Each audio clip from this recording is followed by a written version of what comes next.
L'univers est un endroit vaste et énigmatique, rempli de mystères et de merveilles qui défient notre compréhension. Il est rempli d'étoiles, de planètes, de galaxies et de phénomènes mystérieux que nous commençons à peine à comprendre.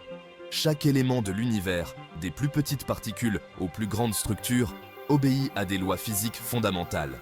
Mais derrière toute cette merveille cosmique se cachent des lois fondamentales de la physique qui régissent le comportement de l'énergie.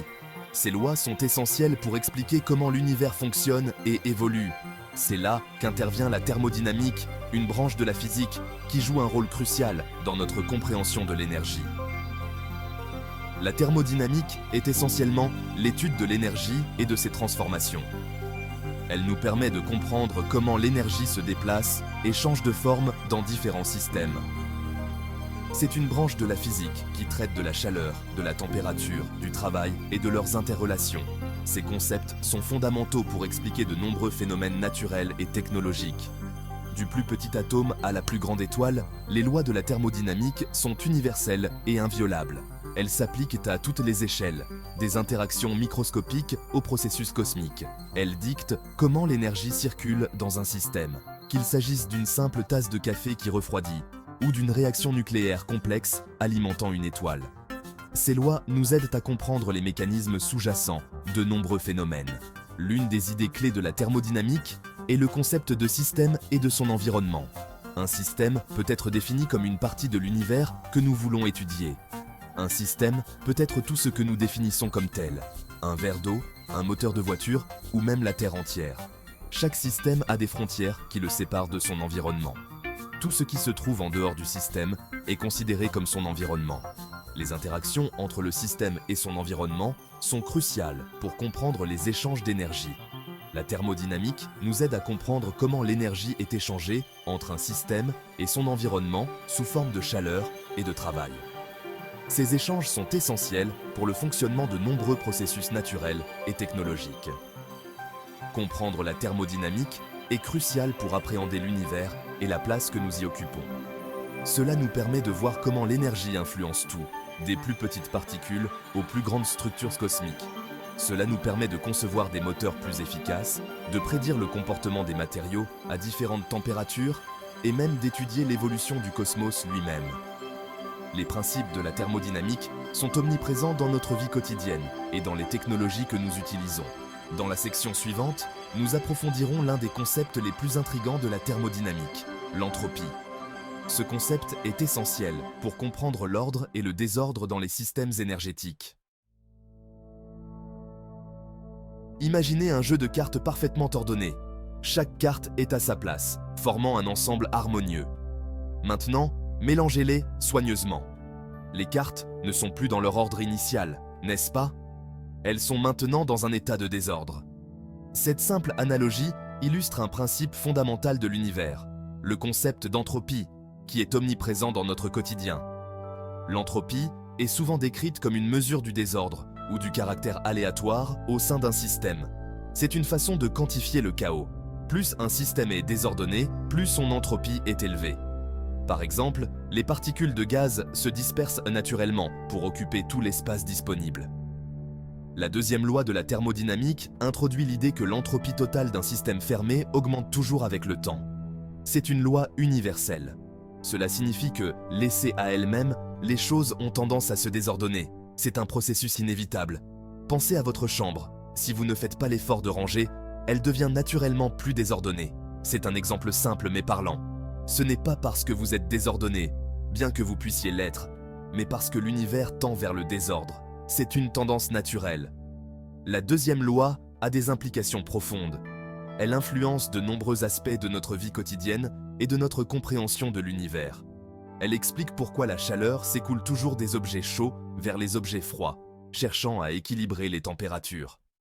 Pourquoi il est plus facile de brouiller un œuf que de le démêler, car le désordre est plus probable que l'ordre. Et pourquoi le temps semble ne s'écouler que dans une seule direction. Le temps et l'entropie sont intimement liés.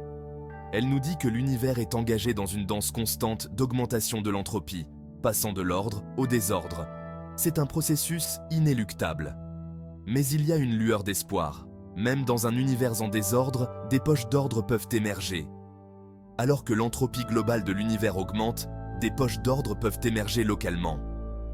Ces poches sont des exemples fascinants de complexité. La vie elle-même en est un excellent exemple. Les processus cellulaires sont des merveilles d'organisation. Les organismes vivants sont des systèmes hautement ordonnés qui maintiennent leur complexité en absorbant constamment de l'énergie et en expulsant des déchets, augmentant ainsi l'entropie de leur environnement. C'est un équilibre délicat, mais essentiel pour la vie. Nous faisons tous l'expérience de transition de phase dans notre vie quotidienne, que ce soit en observant la glace fondre dans un verre ou en voyant l'eau bouillir sur la cuisinière, ces phénomènes sont omniprésents. L'eau qui gèle en glace, la glace qui fond en eau et l'eau qui bout en vapeur sont autant d'exemples de transition de phase. Ces processus sont fascinants et essentiels à notre compréhension du monde naturel. Ces transformations sont bien plus que de simples changements d'apparence. Elles représentent des changements fondamentaux dans la façon dont les molécules interagissent les unes avec les autres. Chaque phase a ses propres caractéristiques uniques.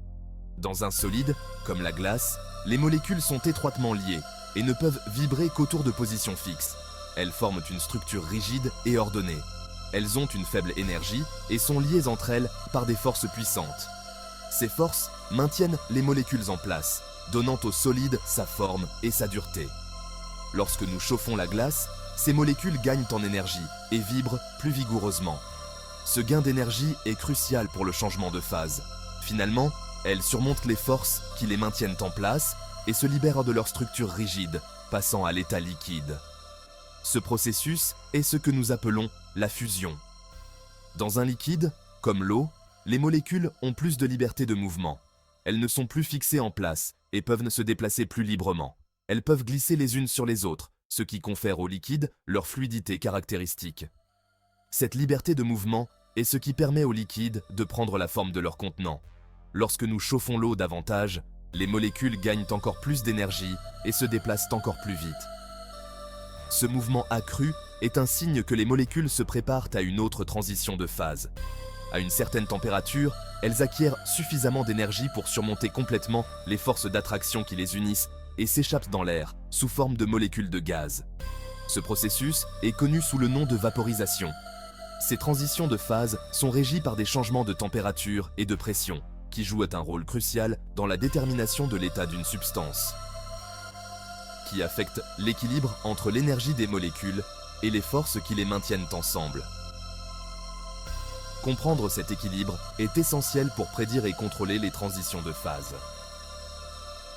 Comprendre ces transitions est crucial dans divers domaines, de la science des matériaux à la météorologie. Les scientifiques et les ingénieurs utilisent de ces connaissances pour développer de nouveaux matériaux et technologies, tandis que les météorologues les appliquent pour prévoir les conditions météorologiques.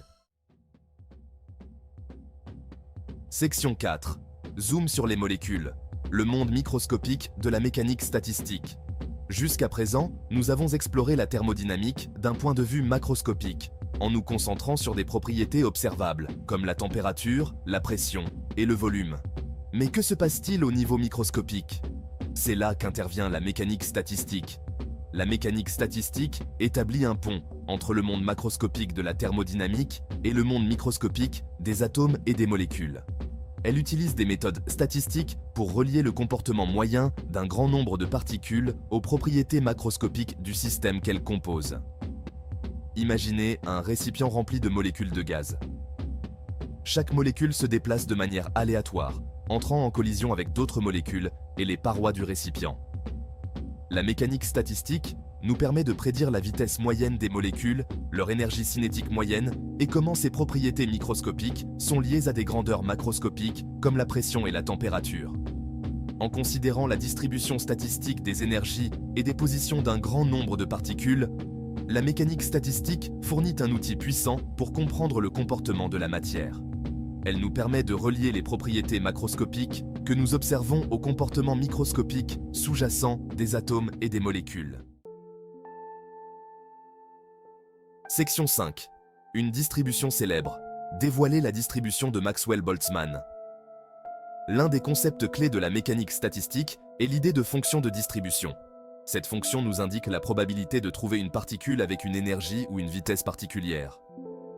Pour un système en équilibre thermique, la fonction de distribution la plus importante est la distribution de Maxwell-Boltzmann.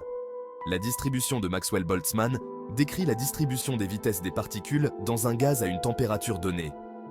Elle nous indique qu'à des températures plus élevées, davantage de particules auront des vitesses plus élevées, tandis qu'à des températures plus basses, la plupart des particules auront des vitesses plus faibles. Cette distribution est cruciale pour comprendre un large éventail de phénomènes, du comportement des gaz à la vitesse des réactions chimiques. La distribution de Maxwell-Boltzmann est une pierre angulaire de la mécanique statistique. Elle fournit un outil puissant pour prédire le comportement des systèmes comportant un grand nombre de particules et trouve des applications dans divers domaines tels que l'astrophysique, les sciences de l'atmosphère et même l'économie.